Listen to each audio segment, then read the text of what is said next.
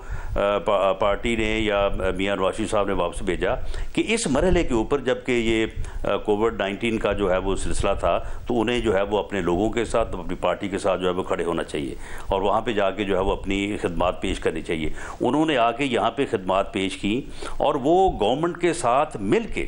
کیونکہ یہ ایک قومی تقاضا تھا, وہ گورنمنٹ کے ساتھ مل کے کام کرنے کو تیار تھے. لیکن بہرحال گورنمنٹ کی طرف سے کوئی جو ہے وہ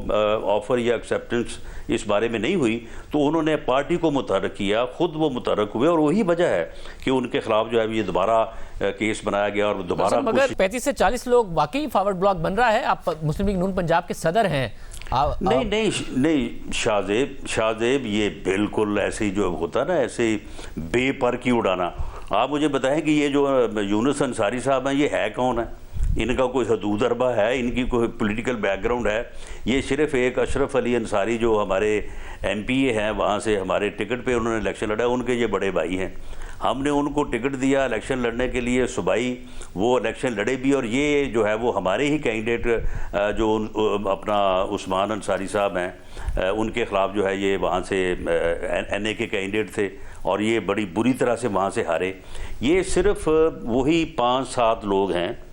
کبھی وہ 4 ہو جاتے ہیں, کبھی 7 ہو جاتے ہیں, کبھی 6 ہو جاتے ہیں اور یہ کبھی ان کی خبر دے دیتے ہیں, کبھی ان کی خبر نہیں دیتے. یہ پچھلے 1 سال میں کم از کم 10-11 مرتبہ جو ہے وہ بزدار صاحب کو جو ہے وہ ملے ہیں اور وہی چھوٹے موٹے جو کام ہوتے ہیں کہ جی ایس ایچ او تبدیل کر دیں, تحصیلدار تبدیل کر دیں, پٹواری تبدیل کر دیں, وہ سڑک بنا دیں, وہ فلاں پروجیکٹ دے دیں. اس سے زیادہ جو ہے وہ ان کی اوقات کوئی نہیں ہے. آپ مجھے یہ بتائیں کہ بزدار حکومت کو یا عمران خان کی گورنمنٹ کو کیا کوئی عدم اعتماد کی تحریک کا سامنا ہے؟ کیا ہم کو عدم اعتماد کی تحریک کے اوپر کام کر رہے ہیں؟ کیا ہم ان ہاؤس تبدیلی لانے کے لیے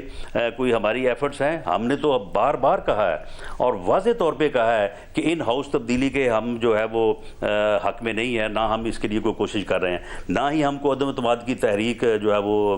لانے جا رہے ہیں. ہم تو فریش الیکشن کی جو ہے وہ ہماری ڈیمانڈ ہے. اس وقت مسئلہ تو ان کو یہ ہے, ان کو آٹا ڈکیٹی کا مسئلہ ہے, چینی ڈکیٹی ہے, ادویات کی ڈکیٹی ہے, مہنگائی ہے, لوگوں کا 2 وقت کی روٹی کھانا جو ہے وہ مشکل ہو گیا ہے, ہر طرف بحران ہے, کوئی جو ہے وہ ڈیولپمنٹ نہیں ہو رہی. یعنی گورنمنٹ کو نااہلی کا اور نالائکی کا سامنا ہے, تو اس کا حل کیا ان لوگوں سے ہوگا؟ ان کی تعداد 7 ہو یا 10 ہو یا 11 ہو, ان سے کیا فرق پڑے گا؟ بہت شکریہ. رانا ثناء اللہ صاحب ہمارے ساتھ موجود تھے. مسترد کر رہے ہیں اس بات کو کہ فارورڈ بلاک بنے گا, مگر مسترد نہیں کر رہے اس بات کو کہ مسلم لیگوں کو اکٹھا کرنے کی کوشش ہو سکتی ہے. پروگرام میں آگے بڑھتے ہیں. حکومت تنقید کی زد میں ہے کہ کابینہ میں غیر منتخب افراد کی تعداد بڑھ رہی ہے. اب تو کابینہ کے اراکین بھی اعتراض اٹھا رہے ہیں